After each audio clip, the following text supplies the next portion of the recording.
and welcome everyone to Jewels and Shadows of Community Living. When I was working with Vera and Patricio, and we wanted to do some kind of work talk, and they had a whole list of things that they were really interested in, and this one jumped out to me immediately, in part because of my own background with how hard it is to make a community really reach the extraordinary levels of connection and love that are possible. And because of Vera and Patricio's really how much they care about empowering communities. So I'm really excited to have them here and to have this space. I'll let them introduce themselves, but I know that they really welcome your questions. So even if you're can't be on video, please, feel free to jump in with what are your needs and desires around exploring the jewels and shadows of community living. Thank you, Dawe. Thank you, Dawe. Well, I start to introduce myself, and I'm welcome Patricio to do that too. My name is Vera Franco. I was born in Portugal, and I'm a possibility management trainer. And my background actually has been, even before I was involved in possibility management, I lived in for 10 years, a little bit over 10 years, in one of the oldest eco-villages in the world, called Findhorn Ecovillage, which is in the northeast of Scotland, which I am at right now, which is a cool coincidence. And a lot of the work that I did and that I got trained to do in Findhorn was exactly to hold space for designing cultures, designing communities, what worked, what didn't work, and in educational programs like Ecovillage design education, Ecovillage training, to really get people into thinking about what is their needs in community, what are the technologies that work really well for the different kind of purposes in community.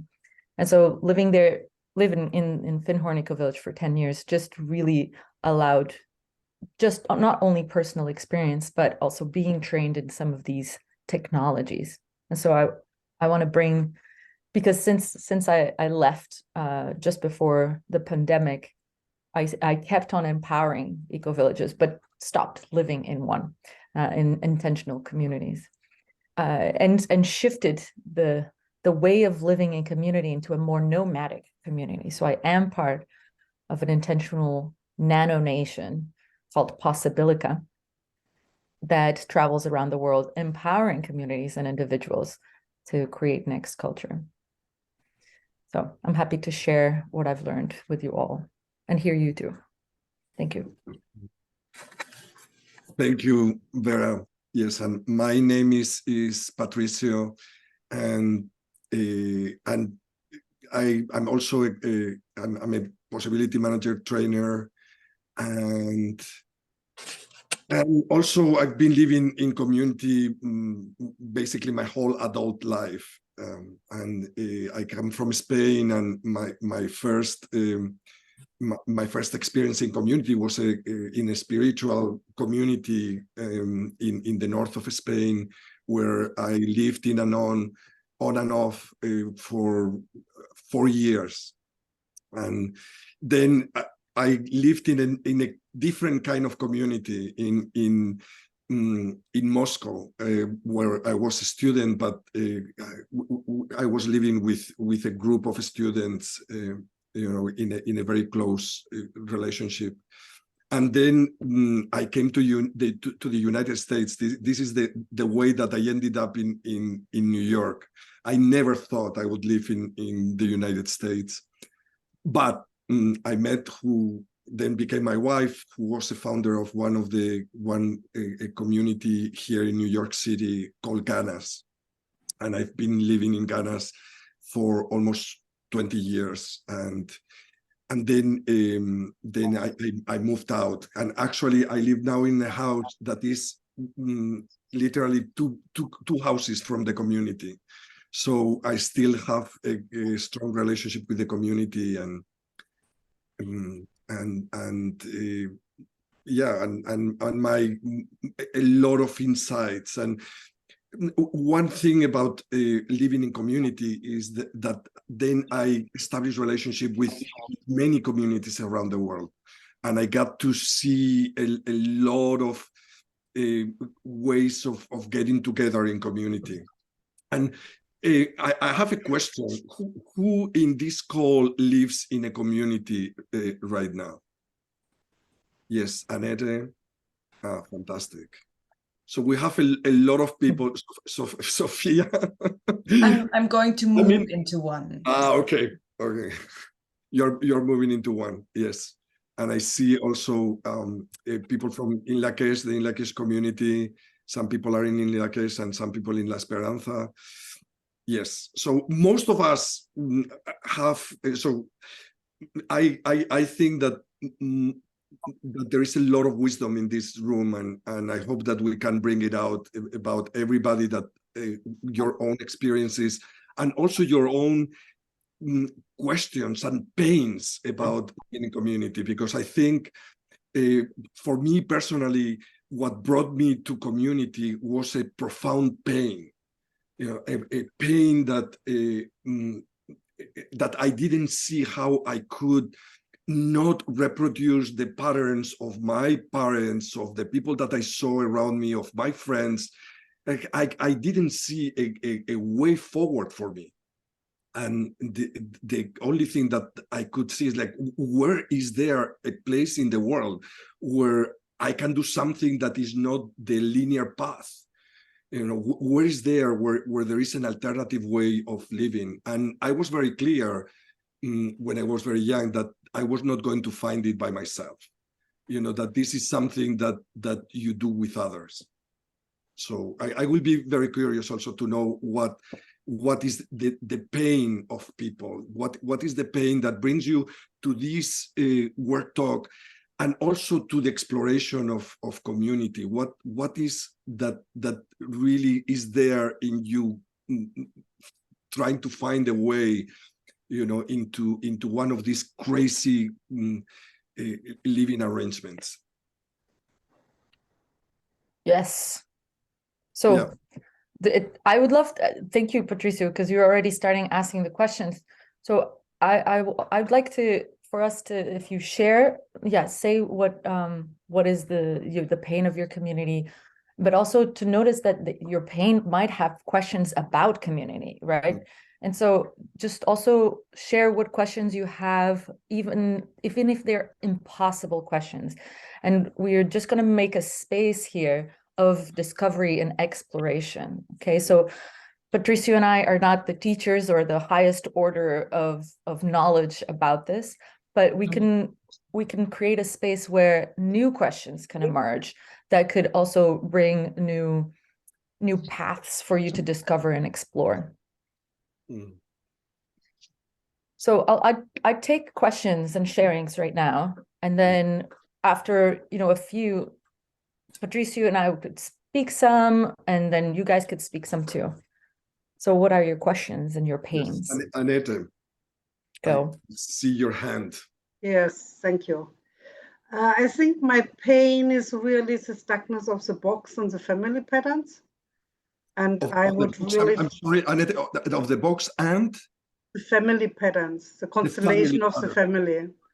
Yeah. And I feel my pain is a frustration sometimes to live so long in community, being a possibility manager, and have the feeling whatever we do, we go back, the box wins, basically. We go back to the family patterns and how we can overcome it, or what it's needed, not to give up. Yeah, thank you. Thank you. Yes. Thank you. Yeah. More questions? Anybody else? Yes. I guess my name is Danny. I'm in Star Community, also with Anetta in Seattle. I came to escape my family of origin and not be alone, and work on some forward motion towards what I don't really know. But I know that escaping my family leaving was the healthiest thing for me to do. If I were still there, I mean, I might be dead. I would not be thriving. And I think, I'm thriving here more or less, depends on the day. But when things get just so crazy and out of control and overwhelming, my knee-jerk reaction is to flee, to get out, because that's what's kept me safe. And I'm sort of at this crossroads of, is this actually working? Is this good for me? Is this healthy for me? Or do I really need, for me to be a better person, do I need to leave and see what else is out there? I don't know whether I should stay or go. It's really weighing on me these days. Yeah. Yes. Thank you. Thank you. This is a very important question. Yeah. I'd like to piggyback on that one. And it's Leslie, we cannot see you. I know. I don't know what's happening. I don't know why, but okay. I thought it was on, and now it doesn't seem to be on. Okay, so that's okay. Go ahead. Yeah. Oh, there it is. Okay. Yes. Yeah. I'm in the shadow, but yes, that I've been in Ghana's community in New York for 27 years. Before that, I was 12 years at Twin Oaks community in Virginia. And before that, 4 years at Heathcote community. And when I've done a lot of personal work, personal growth, emotional work, the whole time I've been in community, and say now I'm in a place where there are patterns that I understand in myself. I don't always see them when they're happening, but I replay a lot of the same old family patterns, and then I do whatever work on them, and then I think maybe it would be better to leave. I mean, it's the same thing actually that I think the last two people said. It might just be better to go somewhere else because these people aren't going to change, and I'm not going to change. I seem to not be able to change. I continue to be triggered, so maybe I should be somewhere else. But then I know, after living in 3 communities for a long time, I'm going to just find another person, another group of people that fit into that pattern. And so then I think staying is what really makes sense, because it's the devil or whatever. The devil better than the devil you don't know, or something. I don't know. Yeah. Thank you, Leslie. Thank you, Leslie. Yes. I have a question, which is basically every community I've ever been in, well, most of the communities I've lived in have been oriented towards personal growth or personal transformation, and that's why people are there. And then there's varying levels of commitment to that. And it seems to always happen that there's someone who will apply to the community and say, oh, I'm really into this, and then not be. And sometimes it feels like there's just a drag on the overall group, and there's always the solution of, well, this person's not right for the community. And I've just never known what to do about that. In every community I've lived in, there's always been talk about asking someone to leave, or or how do we, like, if we develop community energy around, oh, we're going to do our chores better because we changed our relationship to chores, and then it just seems to take one person who slips, and then it lowers everyone's level down. And what to do in this kind of scenario, and is it just a fantasy that you can get everyone above some threshold level of taking responsibility in the community? Yes. Thank you. I'd like to, because there's already a few questions, and then we make a little break. Yeah, go ahead. Well, one of the things that I want to start speaking about is that a lot of people that come to me and talk about community, I ask them, what is the purpose of community for you? Like, why would you go and be living with other people? And most of the times what people tell me is so that we live together. But what does, and I ask them, what does that mean to live together? What do you mean? And it's a kind of, there's an assumption that it means the same thing for them that it would mean for me, or that would mean for another person. Or oftentimes when I ask this question, what do you mean live together? What is the purpose of living together, of having a life together? And this question brings the person to a kind of empty space of, oh, I haven't actually thought about that. I just thought community was just us living together. And then realizing, okay, actually, there's so many different purposes of living together. You can live together. It's like hanging out. The expression, let's hang out, let's spend time together, can have so many different purposes. Can be, let's hang out and complain. Let's hang out and build a house. Let's hang out and make dinner together. Let's hang out and watch Netflix. There's just so many ways that hang out, what hang out means, that it's the same thing applied to community.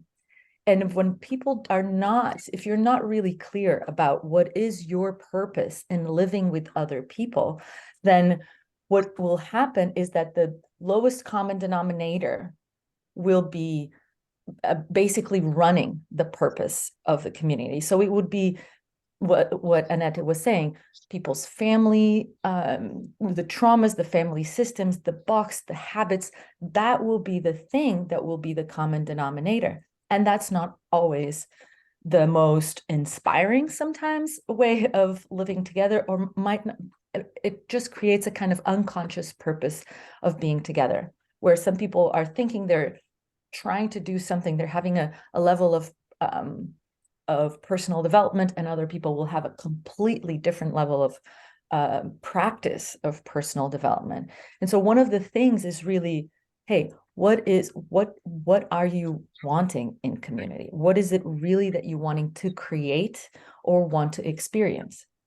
And so in possibility management, I just want to give a very simple distinction that has helped me immensely, which is to realize that there's, in almost every community, when there is not a purpose defined, a purpose meaning not an intention, not just an intention or a vision, because if you look at the vision of Coca-Cola Corporation, it is to bring happiness to people.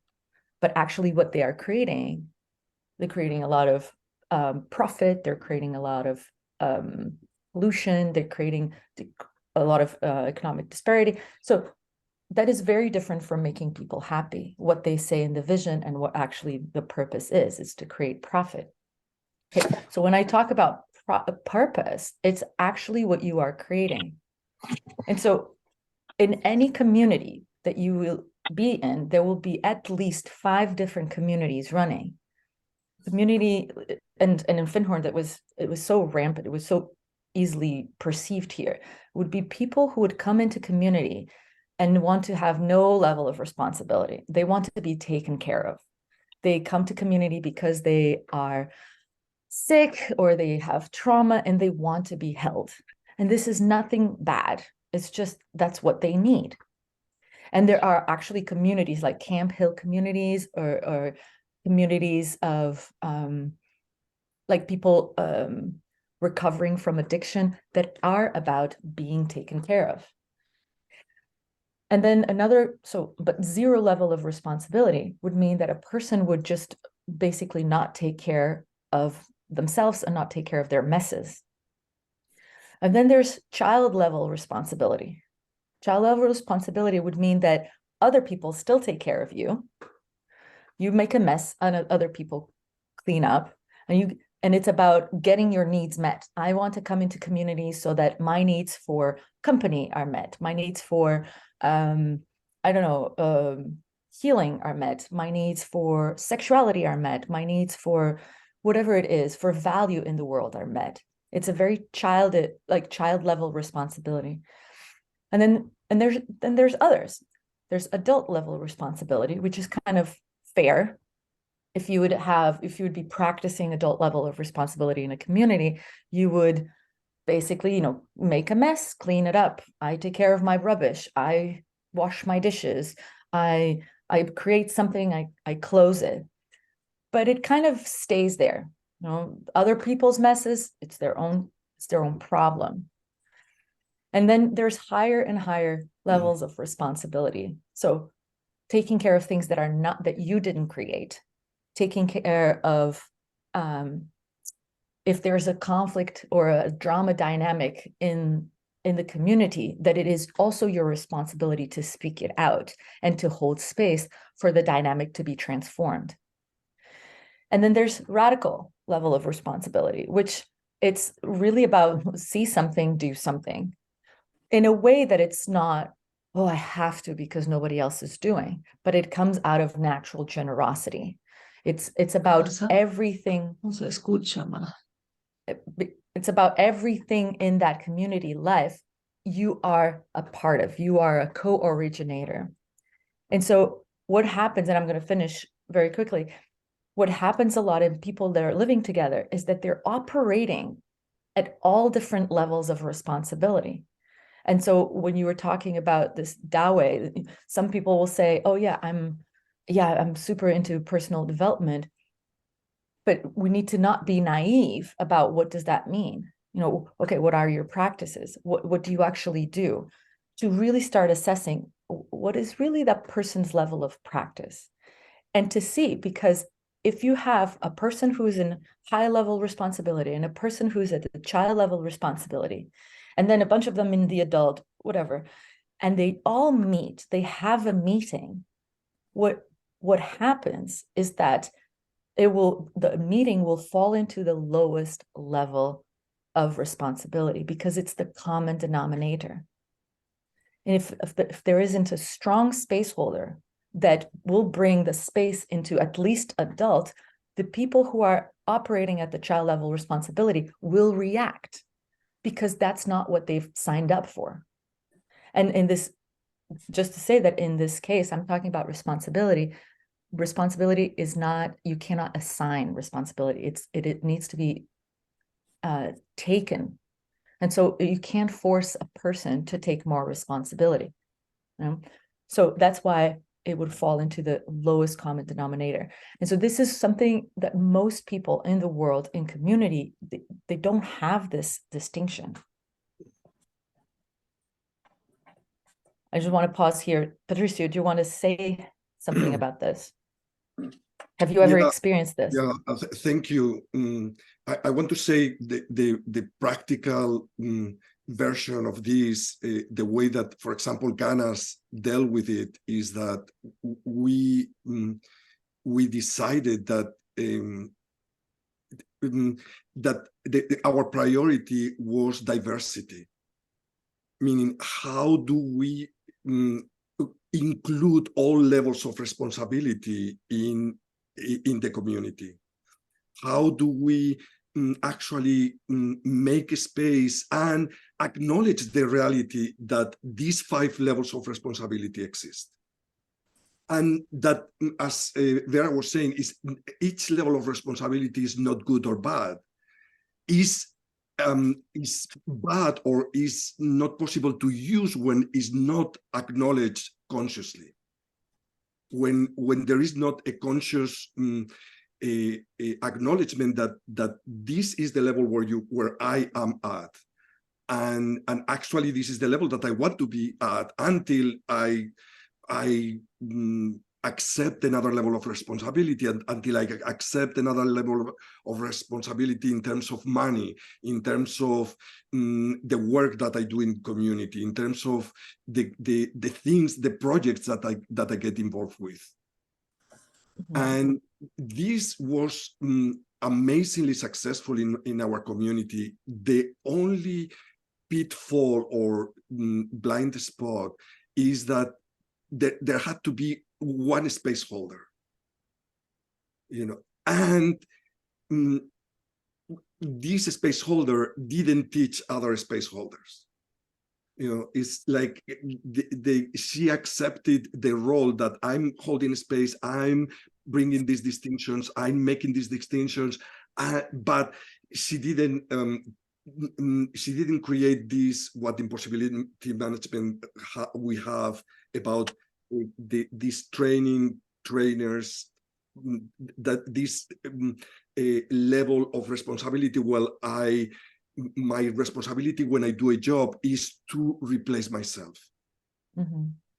That when I am taking radical responsibility, when I take a job, part of my job is to make sure that I replace myself, that I make it so I don't identify myself with a job, so my identity doesn't become one with the job that I'm doing. So I just wanted to give you also another example of what is this mixed context, mixed levels of responsibility. It would be, for example, if you have 10 people in different levels of responsibility. If, like what Patricio said, if you're not aware of the different levels of responsibility, if you don't see what it means, what it looks like actually for each of these levels, and you don't see them playing, then you're going to have a lot of conflict, because usually there will be a person saying, why isn't anyone doing this? Why isn't anyone doing that? And it's simply because some people are playing at a different level of responsibility. And I have, Findhorn community exists for 62 years, and it has all these mix of levels of responsibility. And so I'll give you an example. Was one big meeting that is happening right now, because the Findhorn Foundation is in a kind of financial crisis post-pandemic, and the Findhorn Foundation is the retreat workshop center of the community, which was also the first kind of organization in the community. It was the thing that originated the community. It has these financial problems going on, and it's trying to redesign itself, and it's needed to make itself smaller, because it doesn't have enough people to take care of the gardens or take care of all of the different infrastructures. So the conversation that is happening in the community that I've been observing every week here is, the question goes, what do we want? And what are you going to do? What's your plan? And no one, and this is kind of throwing questions out as if the other person or the other party has an answer. So this question, really classic question from child level responsibility, is, what do we want? Or what do we want? What do we want to do? As if there is a thing called a kind of a uniform we. And there's not ever one single person saying, I want to create this, who is with me? I propose this, who is with me? Which would be an adult level responsibility. Instead of a we, as in like everybody in that meeting has to agree for something to start, it's a deferring responsibility. It's a move to defer responsibility. So there's hours and hours of trying to figure out how the community moves forward, and no one creates a proposal, because they're trying to check with everybody. And some people who do have responsibility and trying to hold space for proposals to emerge, they say, so is there's anyone, here's an opportunity for these places in the garden, who wants to take care of the garden in this area? And oftentimes, not, at least at the moment, not one person is saying, I'll do it yet. But so there's a clash of practice, and they can work together. It is possible to have a community with different levels of responsibility, and the people who have more responsibility, who are practicing a kind of a higher level of responsibility, need to basically see if it's okay with them to hold more responsibility and take care of the other people. And this is something that it's not good or bad, but it needs to be a personal choice. Do I want to live in a community where I am going to be holding space because this person does not want to be more responsible? And this is where I personally, I'm a little radical in this aspect. I think it very often doesn't work. If people are not at least committed to a particular same level of responsibility, then there will often be resentment of the people who are not taking more responsibility. And so that this needs to be put on the table quite early on. Or pushback. Yeah, or pushback, exactly. Yeah. Yes, yes. There is another dynamic that I want to talk about. And this is about this question of Leslie and I don't remember who, this question about should I leave? You know, Danny. I see, I'm in community, I see myself stuck, I see the community stuck, and what do I do now? And there is this, each community holds together because of values, principles, agreements, etc., you know, that are conscious. But also there is a blind spot. There is something that holds the community together that is unconscious to all the members of the community. And there is something that the people in the community give their center to each other so they can keep together, so they don't rock the boat, so what's good can be preserved. And there is something about this thing about putting things on the table or putting the poop on the table that I think very few communities, and I haven't seen any, that really have the skills of doing that. Therefore, there is something you know, that it keeps hidden to everybody in the community, so the community can survive. It's a little bit like the community is also the same as for us, is the survival strategy of the community. And sometimes it's perceived by the members like, you know, I see things and I don't have the words, and I see things that are not working, and there is no there is no skill, there is no mechanism, there is no way, there is no path forward that I can put things on the table. And you know, my theory about this is that this is exactly is the way that communities get stuck, but it's also the doorway how a community can get unstuck. Because communities, when they get isolated, they become a dead organism. And being able to have, you know, in Torres technology, we call them the bumblebees or the butterflies, you know, these elements that come and go, that bring energy and wisdom from other places, that go to another place to get the nectar, you know, to get the wisdom from the work that other communities or other organizations or people are doing in the world, so they can bring it back to the community, or bring in. To me, this is a doorway that that many times has been regarded as not enough responsibility, or people that are living that are not putting their all in the community, you know. And to me, is something that has not been explored enough consciously in communities as an essential element for a community to keep growing and to keep maturing and evolving. I wonder if that's the same as what you're talking about. Kat Kincaid from Twin Oaks community said, she called it social value, that there are some people who they may not be great workers, but they really do things, something about just their way of being makes you Yes. feel good about being there, that kind of thing.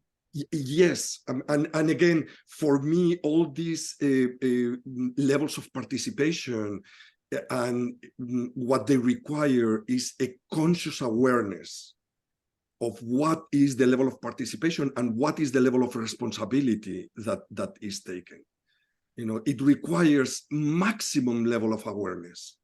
You know, and that is what one of the traps in the community, one of the shadows, because we are not there as human beings yet.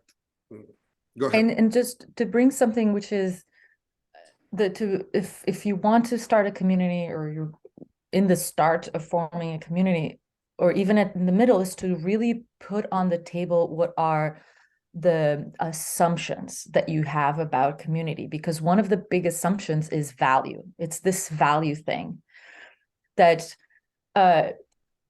for example, in child level responsibility, a participant in a community will be thinking that how much people value them has to do with their own intrinsic value, because they will be giving their center away, their power away to other people. And so their value depends on words of appreciation, or even how much they are participating or not participating in some of the social elements. But the thing is that the value is defined by external authorities. And if you are in a community where you have people who are practicing child level responsibility and other people who are adult level responsibility, they will be having just completely different conversations together. The conversation will bring conflict, because the adult level responsibility comes from I create my value. It is not defined by anyone outside of me, but the person in child level responsibility will have a completely different conversation.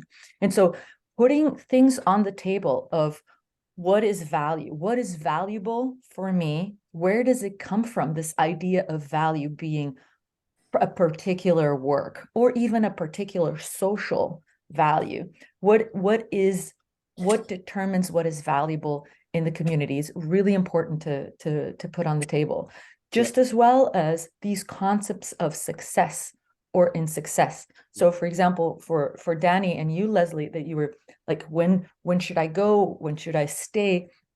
It's often attached to these ideas of success, or the relationship is working, or when the relationship is not working, or when a community is working, then this should be happening. And when a community is not working, this is not happening. And again, these are all assumptions of the construct of community, which for most people, it's an extension of the construct of romantic relationship, to be honest. And so to really have, because there's many communities that are possible. I mean, there's ashram communities, there are very hierarchical communities, no hierarchical communities that are possible.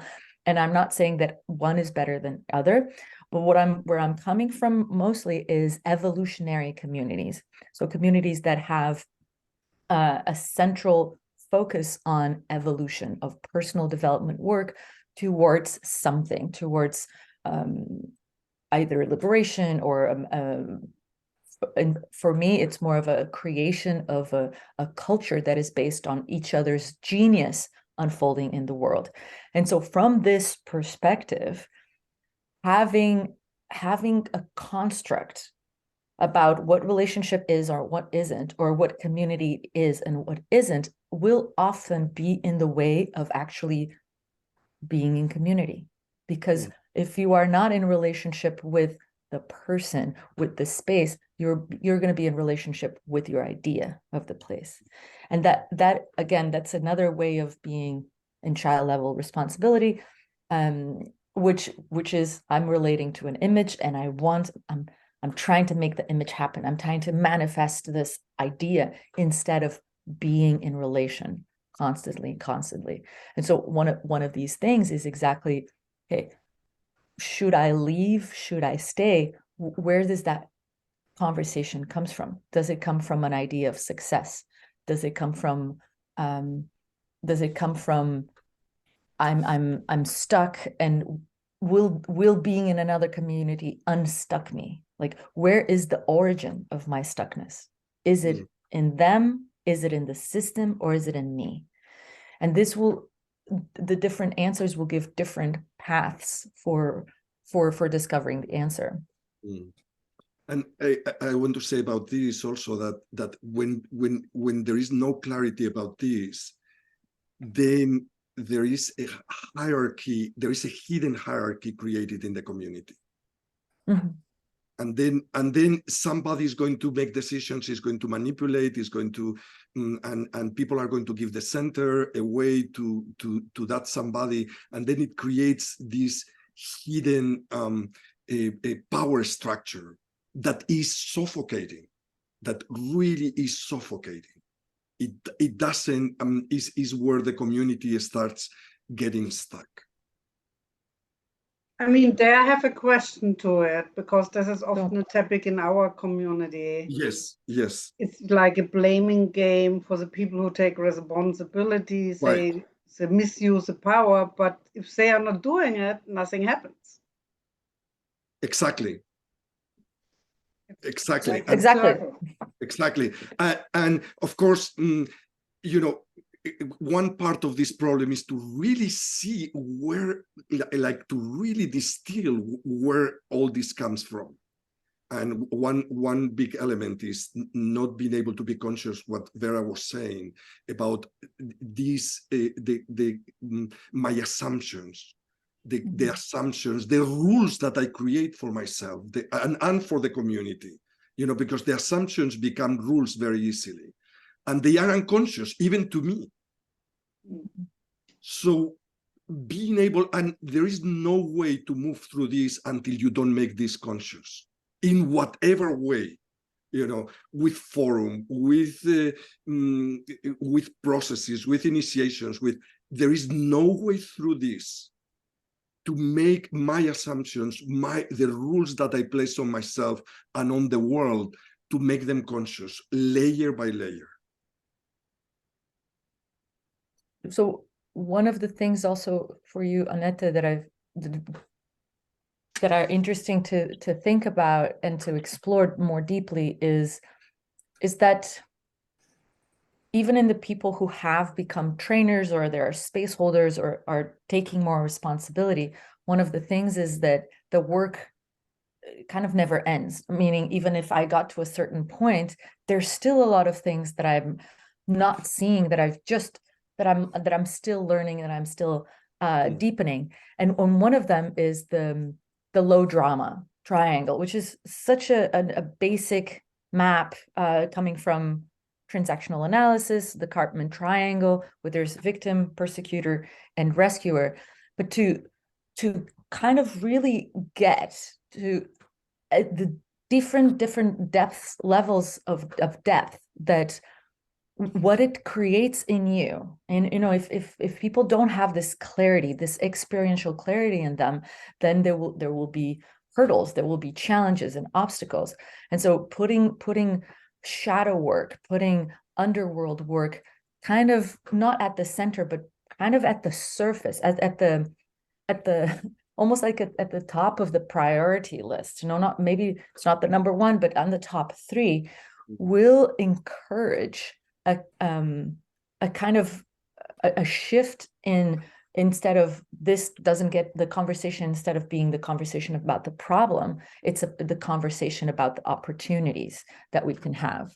Because, for example, it took me years to realize that doing drama, or doing low drama, or being a victim, the basic orientation, the most distilled orientation would be that I'm empowering. When I'm blaming, when I'm making myself a victim, I am empowering other people over me. I'm giving them power over me. I'm giving the society, the government more power over me, another person more power over me.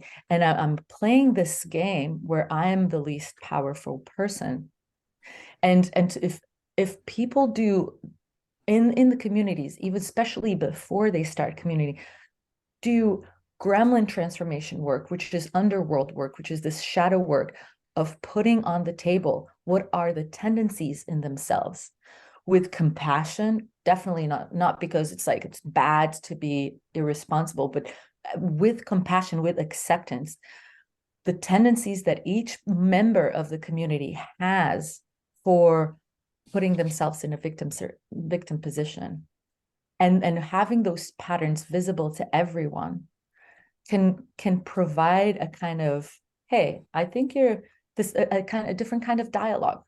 But again, for even this conversation to happen, the person would need to accept or even decide to play at a different level of responsibility than child. And so for me, it's I go back over and over and over that if people are playing at different levels, it will be difficult. It will be clashing.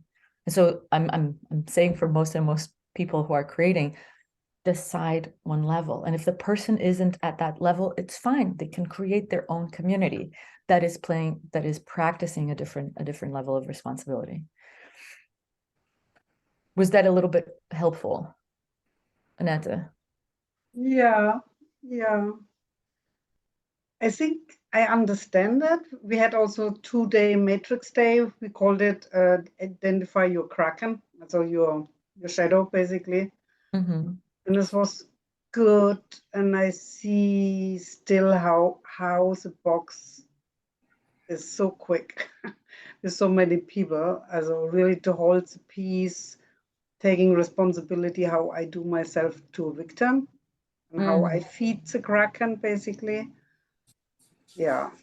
I don't know. I think I have so much thoughts because I think there's also this longing, you know, I lived here in Tamara for 3 years, and I mean, I know really how the longing also drives us, how the stuckness get feeded also. The longing is there something good, but it also keeps us stuck. And I can see how Danny is really stuck with her longing for healing. With people, I have the same thing. Since I'm a child, I want healing with people. This is why I'm in community and holding space and create. And still I can see how the longing also makes it, again, put myself in a shadow position. Mm-hmm. So Yeah. keeps me in. Mhm. This is Yeah. why I go in my 12-step program and work on my codependency, how I can really take responsibility and step out of my whole codependency patterns. Yeah. Mm-hmm. But Annette, my question to you, and I think because it will be useful for everybody, is where do you see that your edge is in that way? Because I think it's the identification, what you said before. I think the really most powerful thing was for I cannot identify with my job. And I think this is where I feed the kraken or the shadow. right, yes. I identify myself too much as a space holder. Yes, and this is exactly what will isolate you. Right, and this I get really often as a feedback loop. Yes, because this is where and this is exactly also, this is your doorway, because this is where you can invite somebody, you know, or some, you know, like Vera was saying, you know, the gremlin transformation, these powerful tools that you can start using for yourself and for the community. You know, how do you establish a relationship with something that is outside of that system? You know? And especially if you're a space holder, who is your team outside the community? Mm-hmm. You know, who are the people that hold space for you in that context also, you know, because without that, then you're stuck in that loop. You are stuck because there is a part that you don't see. You have a blind spot. And yeah, my team is only Katarina and my sponsor, basically. Right. No, get a bigger team. I'm your team, Annette. I'm on your team, Annette, too. If you want me to. Thank you. more people in the team.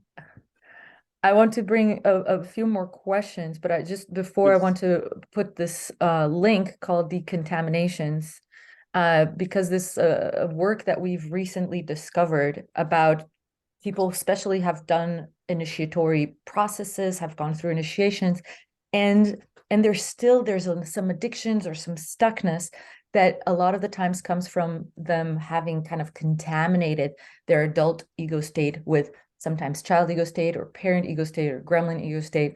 And that can also be a part of the source of stuckness. And it's a very new work. And it does require a team completely outside, someone who's gone a little bit further along the way. And so that would be something that I would highly recommend to you, Annette. Yeah. Thank you. This speaks to what my pain kind of was and is, which was this being the space holder, being the originator, being and the distinction between holding space and creating and becoming a rescuer. And that was my blind spot. I was not noticing how much rescuing I was actually doing in the name of space holding, in the name of being an adult. And it was actually parent and gremlin ego state. And then suddenly I would find myself plunk in the victim corner because now I was a victim of all my responsibility, and becoming this responsible victim was my very sneaky way of spinning into the drama triangle. And to notice when I was letting people give me their center, that was a... So, Nicole, my question is, can you say in what form did it take, or in terms of community?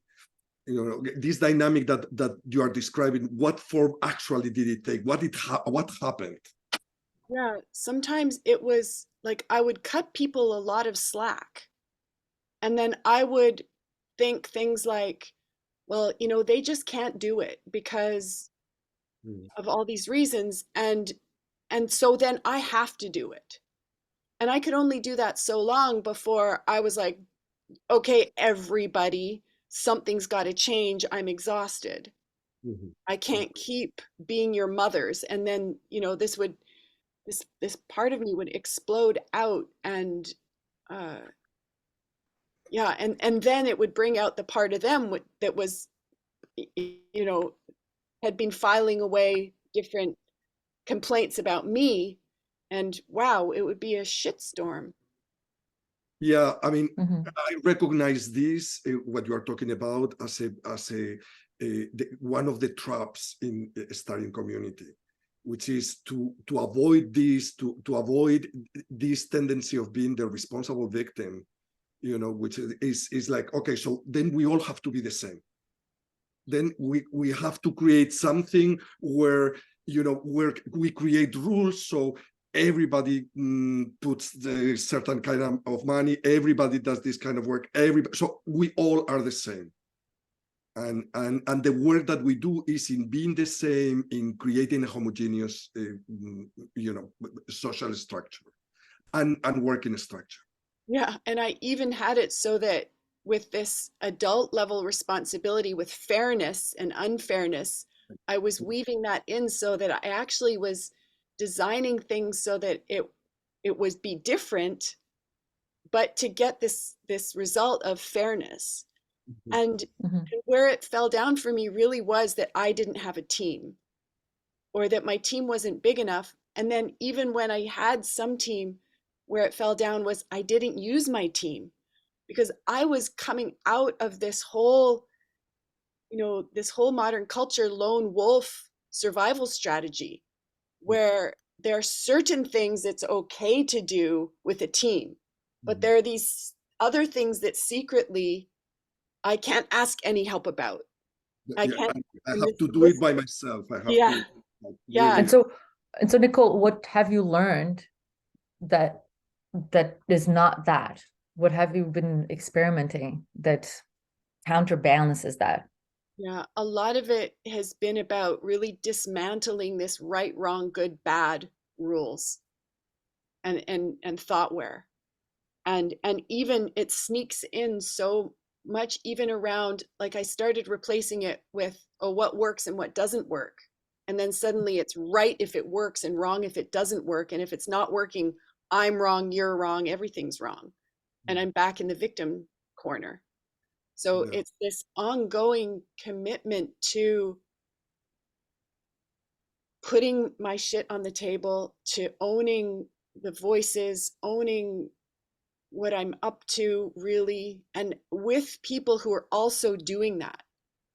Because it seems it's so rare that, and you know, being with other people who use such tools and distinctions and processes and maps as, for example, exist in possibility management, so that when I can come to someone, like I'm right now living and traveling with Sophia, I can come to her and say, this is going on in me right now.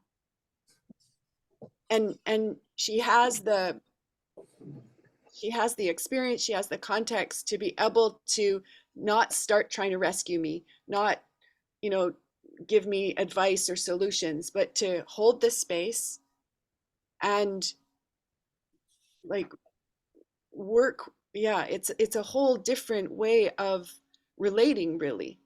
Yeah. Mm-hmm.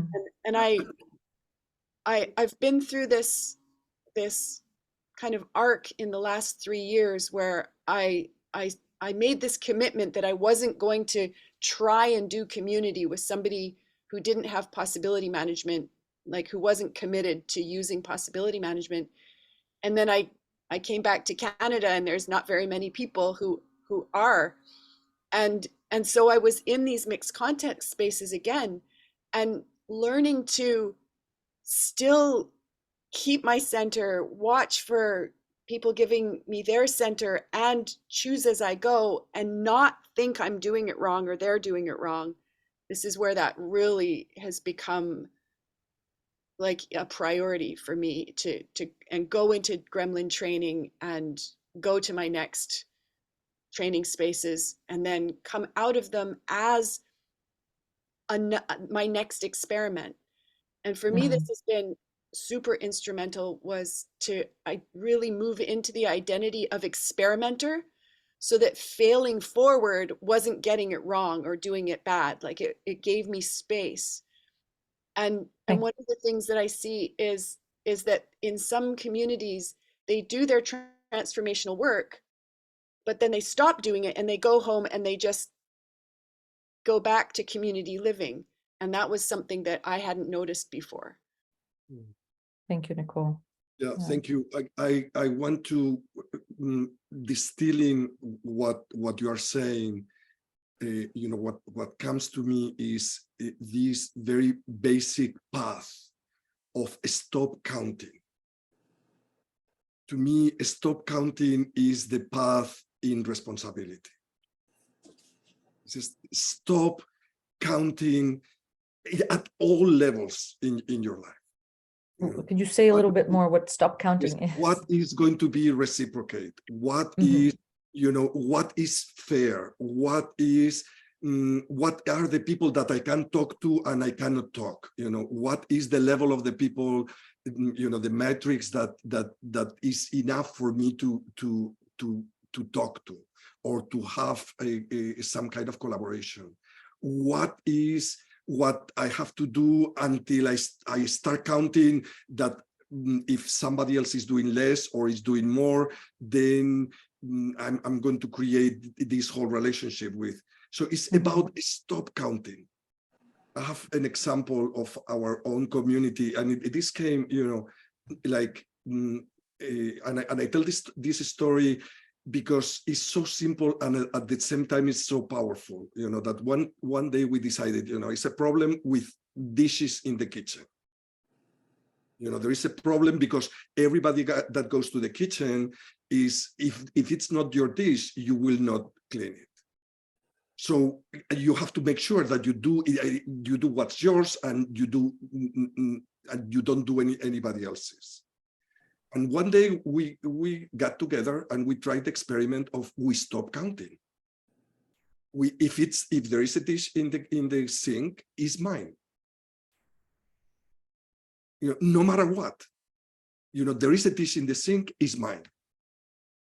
And the kitchen was clean after that. Just doing the experiment of, I don't count if it's mine or if it's not. If I see a job, I do it, but not only physically, it's also in relationship. If I create the listening, I create the space of conversation. I go first.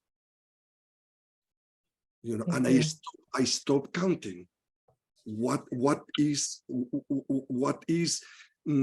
fair to do, what is in my responsibility to do, what is in my knowledge or in my capacity to do. I don't even count that.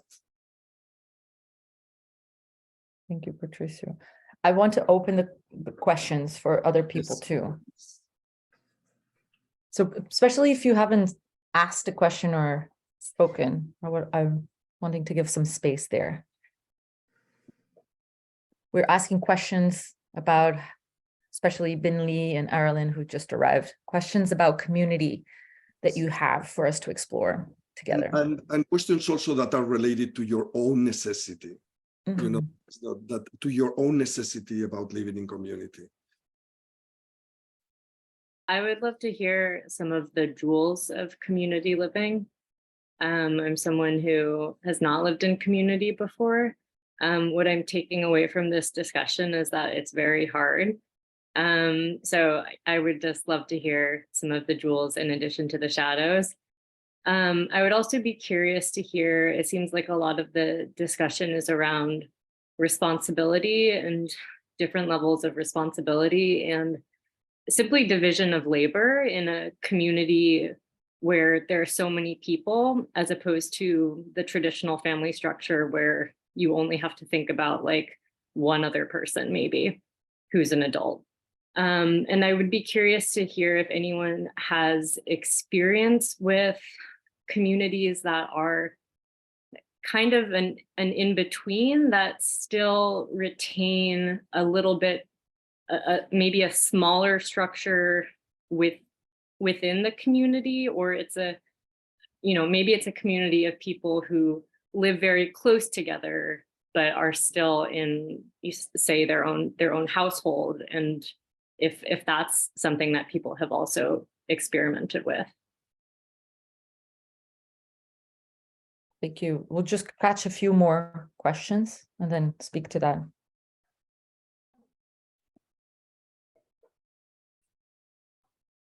I have a specific question that came up around dishes because this is just a constant conversation. But I think it represents something larger around responsibility. Yes. It's like, Patricio, you're saying like, we just decided that this is what we're going to do and it worked.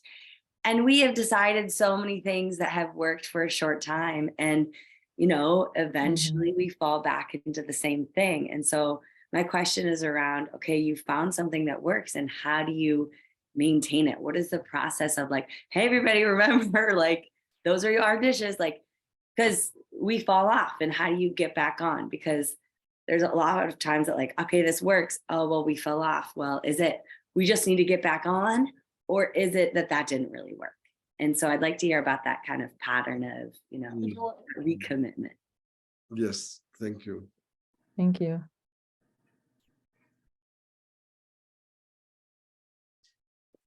I'm particularly interested in how can a community, a bunch of people intending to live together with a purpose, establish this common context.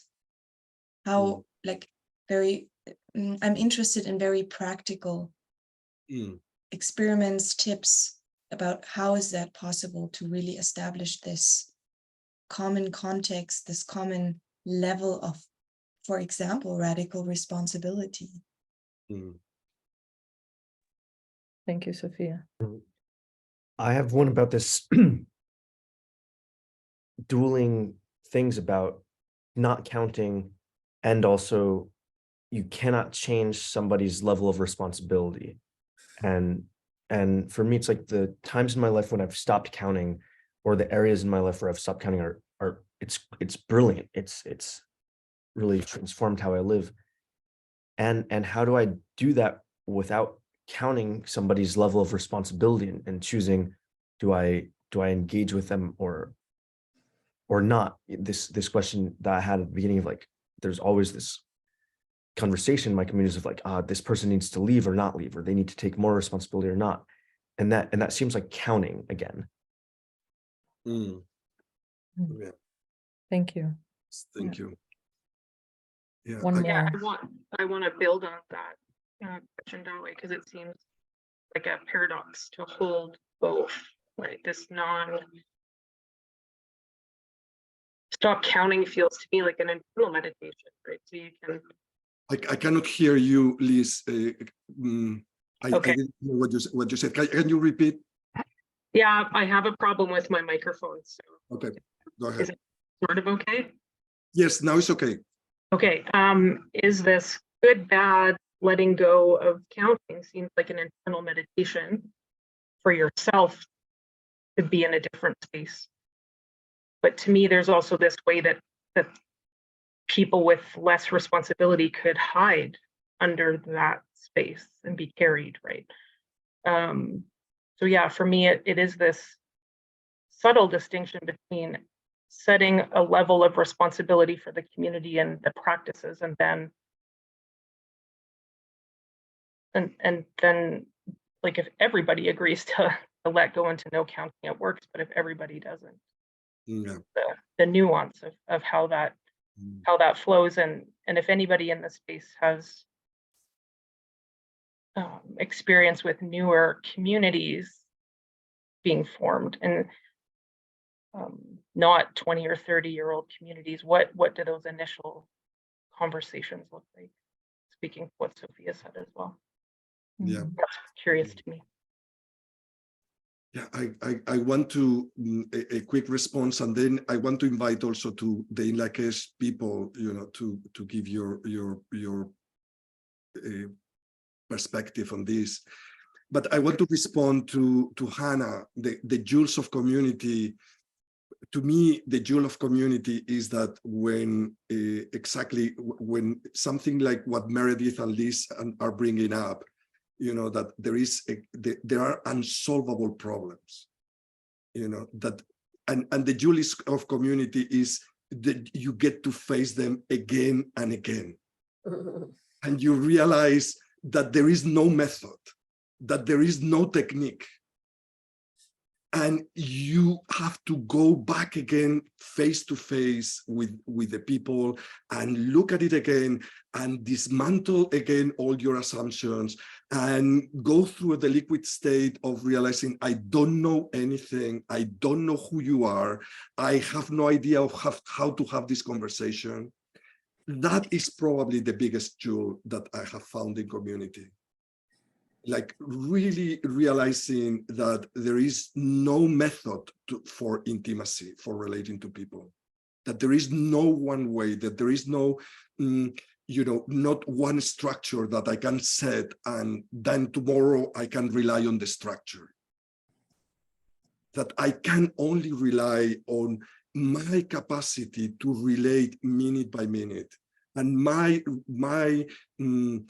commitment with myself to open my eyes and my ears to listen, because I already in community, I get the reality check of I have a box, and I'm not my box, but I have a box, and I have a blind spot, and that I could not have been able to get it. My box is a very hard box, and a very thick box, and a very machine-like box. And if I had not put myself in a community, I would not have gotten that, which I think is being the biggest jewel that I've gotten in my life. So, yeah, go ahead, Vera. Well, my perspective is a little in another direction, but it's that the biggest jewels So I've been super lucky to have been in communities in contexts that were clear radical responsibility, where everybody was practicing at that level. Whatever, I mean, it doesn't mean that everybody's doing it perfect. It means that there's a declaration of commitment, that something happens, we put it on the table, we go through the process, and we move on.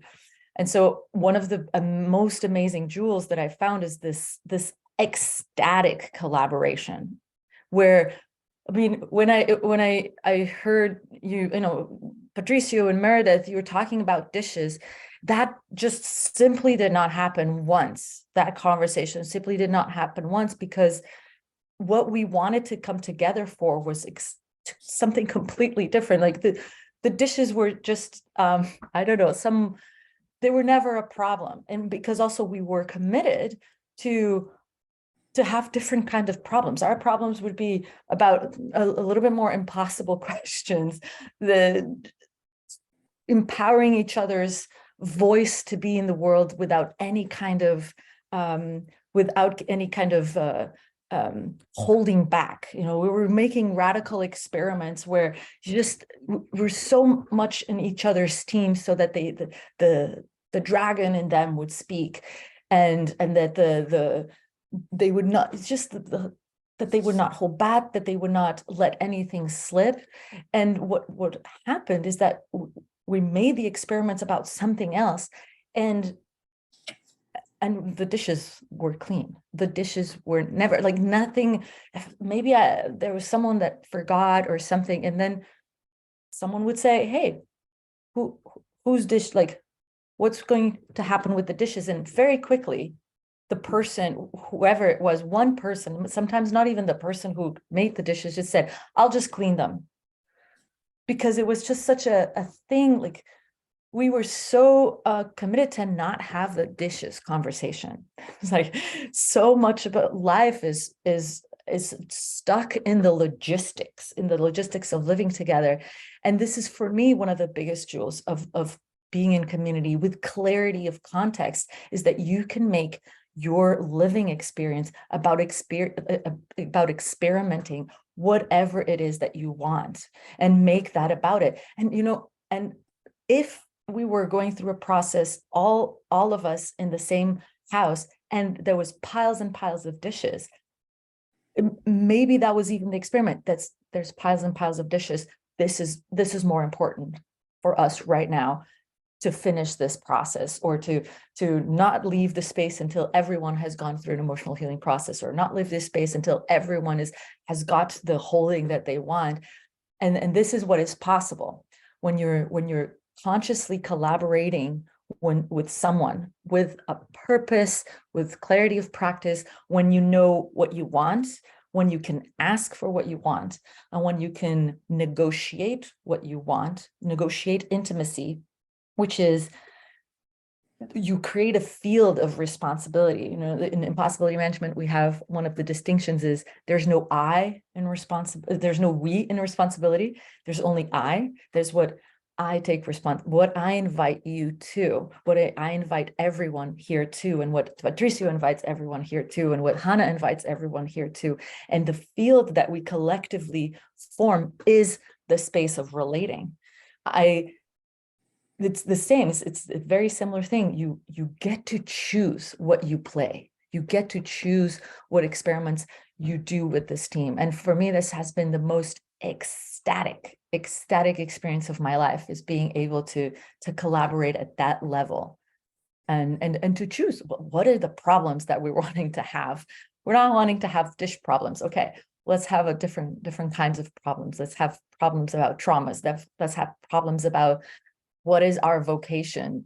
Let's have problems that are about how do we, you know, change this neighborhood and then clean this neighborhood. How do we get our neighbors to help us clean the neighborhood?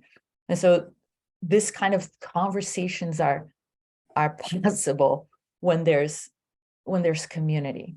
It's just one quick example. I was just walking here in the Findhorn community, and it's not as radical as it was in the 90s and the 70s and the 60s, but still the people are deciding where their energy comes from. What do they do with their sewage?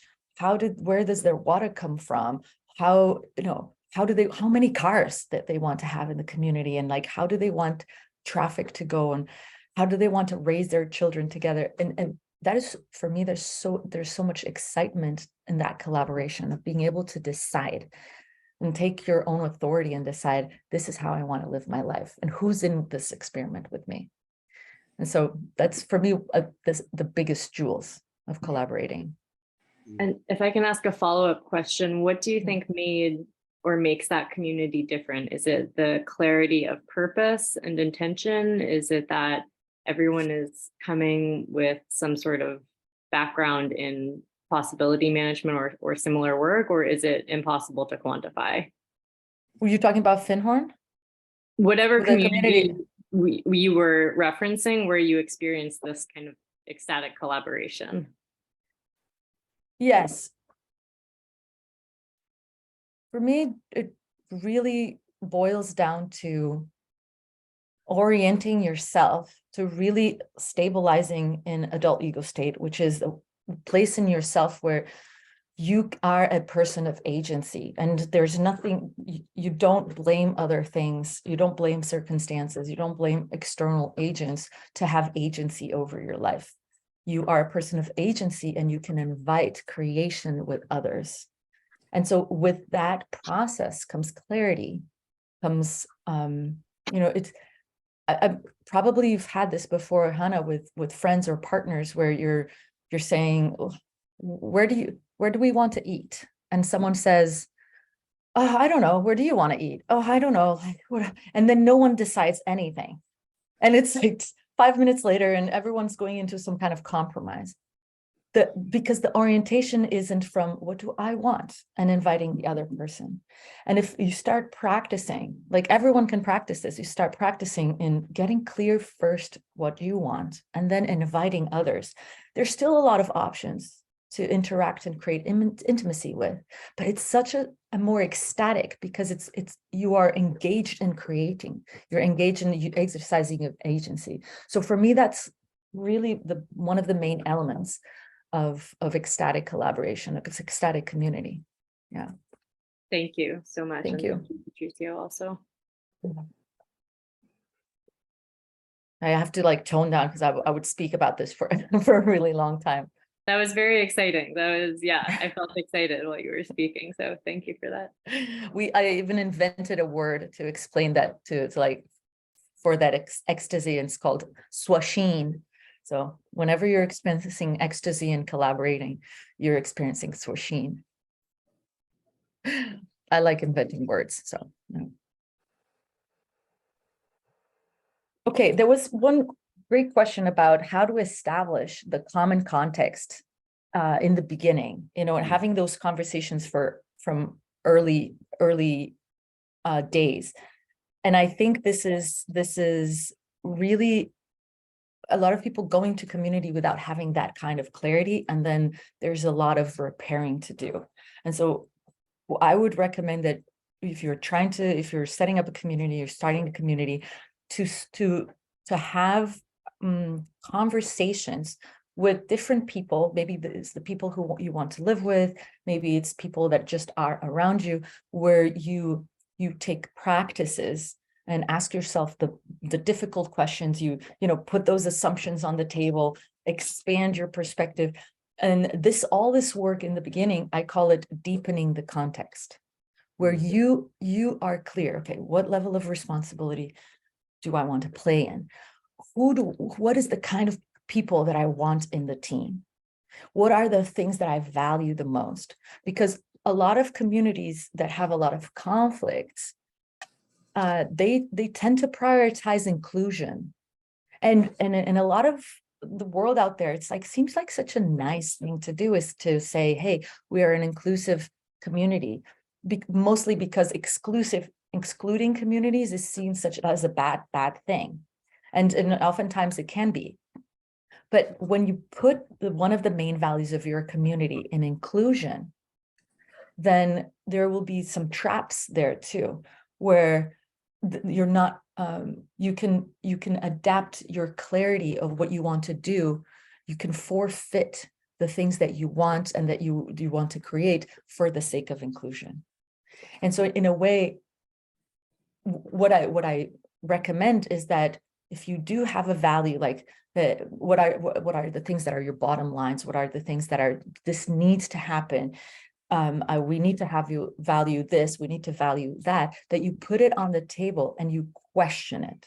You question it with your team in the beginning and say, where is this valuing coming from? Is it coming from because I have a need of being included? Because if it comes from a need of you yourself being included in a group, then you're making your inclusion dependent on other people. And so there's a pathway for healing that would be my belonging, like this need for belonging can come from you and nobody else. And if you go through that path of healing and transformation where your belonging is originated and it's sourced by you, then you'll have completely different conversations and completely different ways of creating with other people. And it doesn't mean that it's bad to want to belong. I'm not saying that it's bad to have that need. I'm saying that there's different ways to get that need met. And there's different ways to take responsibility for that need. And so in the beginning, it would be great to put all these questions on the table with small groups of people and to go into the depth, like what is coming from an assumption? What is coming from trauma? What is coming from just a belief, a construct that I think, or a rule that this should be so, and questioning also not just intellectually, but experimenting with other ways of being, not to force yourself to be someone else, but to experiment that there might be other ways that you would want to even relate to the topic. So we call that in possibility management thoughtware. What are the beliefs that you're using to think about community? What are the ways of thinking that you're using to relate to life, to relate to yourself, to relate to the world? And we call this in the beginning deepening the context, so that after a while of, okay, this is what I want, this is what I don't want, and actually that doesn't match with this person that I really love, but it doesn't match. But I'm really clear about this. And let's find someone else who has a similar clarity, who can do a similar thing, who can play at this level that I want to play in. And can be with a small group of people, like 3 people minimum, but just 3-5 people in the beginning, so that you get clarity. Because it's easier to get your own clarity when it's like 3 people or 5 people than you're already 20 people. Because the tendency for inclusion and not wanting to let anyone leave is going to be playing. Yeah. I just give a few things. Go. Also, this deepening the context, I think, can be done at any stage in the life of the community. The only thing is that later it becomes more painful, because more things are established, and it's more difficult to establish a deepening the context conversation. But I think that it's very important to have this at any stage in the life of the community. Mm-hmm. Did that answer a little bit your question, or started to plant some seeds, Sophia? Or did you want some specific hints? It planted some seeds into something I had a notion about. So I got encouraged to go on with my notion about how to proceed with these people. Mm-hmm. Thank you. A hint that I've discovered is to loosen your grip on ideas, loosen your grip on images. So I discovered that most of my life, I've been looking at relationship, life, profession, through images, as if they were like the magazine of a lifestyle, you know, like hippie lifestyle or conscious community lifestyle or cool workshop leader lifestyle magazine, that I would look a certain way and I would do a certain thing. And this is actually really dangerous, because then you are going to try to make your life to fit the theater, the play that you've already written for yourself. And so if you notice that you have images, then it would be your personal work to start dismantling. Like, what is it? You know, do I really want to be like this famous, I don't know, facilitator, trainer, going around the world dressed in a certain way, or do I want to bring value to people? Okay, then I have to strip a lot of things from my box, from my personality, from my habits, and go to what is really, really important. And that work is often painful, because it's a lot of crashing of fantasies. Oh, but the family that I really wanted with 2 children and a dog and whatever it is, that version, that needs to die for a real thing, authentic thing to be really happening. Yeah. And the sooner that it dies, the easiest, like Patricio was saying, but in community, it will likely start crashing as your engagement in community happens.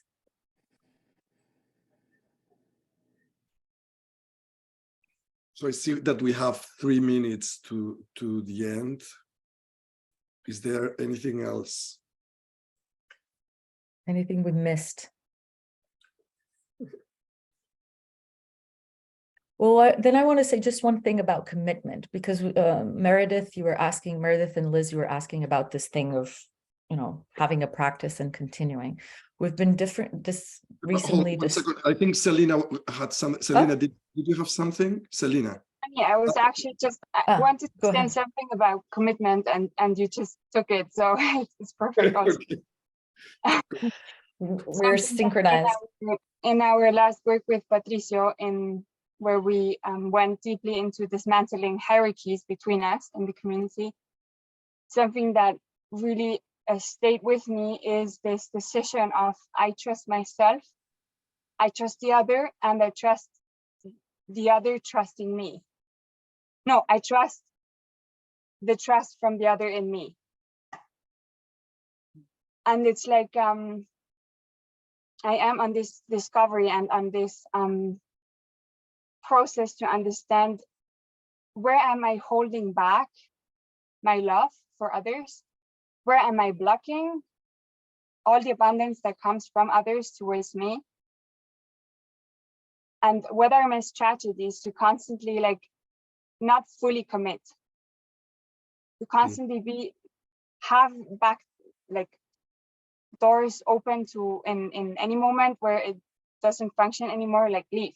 And this strategies have a lot to do with the dramatic triangle, like with finding one person who could be the reason why I have to leave, or why I cannot stay, or why this project or this community cannot thrive, because this person is just not working. And seeing, like, my victim position in this game and in this strategy to block that actually my vision and my dream for the community can fly. So yeah, it was with the commitment and trust, and how wounded I am, and I think all humanity is, to be very conscious when people come together, try to live together and to create trust again amongst each other, and that this is a constant topic that comes up, like this. Somebody, like, want me to leave, or do I have to leave, or just this constant finding out where I am in this trusting others and myself, and feeling, yeah, this belonging, what you also said, Vera, like this decision, I trust and I belong, and I take my place. Thank you, Millie. Thank you, Selena. Yeah, thank you. This is a great, I mean, there's a great conversation about trust, and I know we're coming back to the end. And I don't want to open it a lot. I just wanted to say that we've been just discovering that commitment is not an imposing, like a lot of people relate to commitment as a kind of a forcing themselves. And I committed, so I'm going to force myself, I'm going to manipulate myself to do something. And when that happens, it's a short-term solution, like Meredith was saying. It's not going to be sustainable. Forcing yourself to do something will never be really sustainable. And so this is kind of this survival commitment where there's an idea that I should be this way, or there's a declaration that I should be this way, and then there's a forcing. But there's a new kind of clarity, which is you are already committed to whatever it is that you're committed to. And to discover where the edge of your commitment is, to find out what is blocking. Because if you're not committed to a certain thing, there's a very good reason. There's probably some option that you're not aware of. There's probably an old decision. There's probably some trauma. There's probably something going on. And so instead of forcing oneself through a commitment, this kind of macho thing, heroic thing is to see, like, you are already aligned. You are already committed to what you're committed. And you can stay at that edge and see what comes next without forcing. And that's what I call an authentic commitment. It comes from genuine generosity.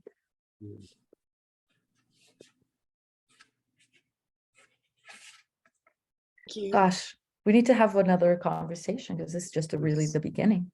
Yes.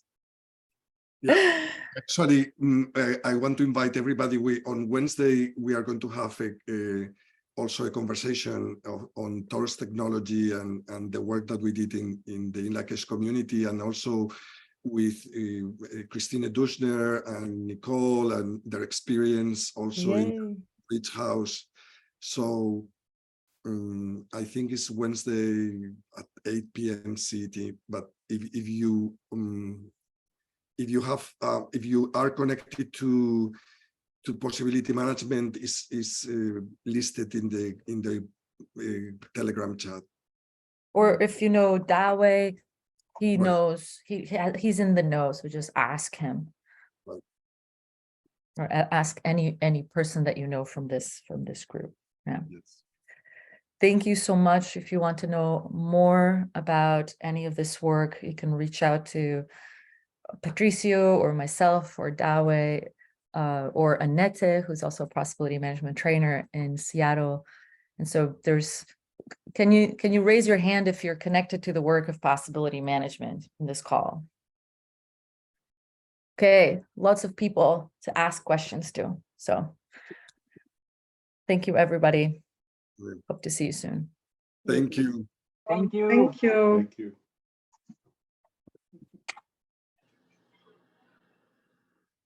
you.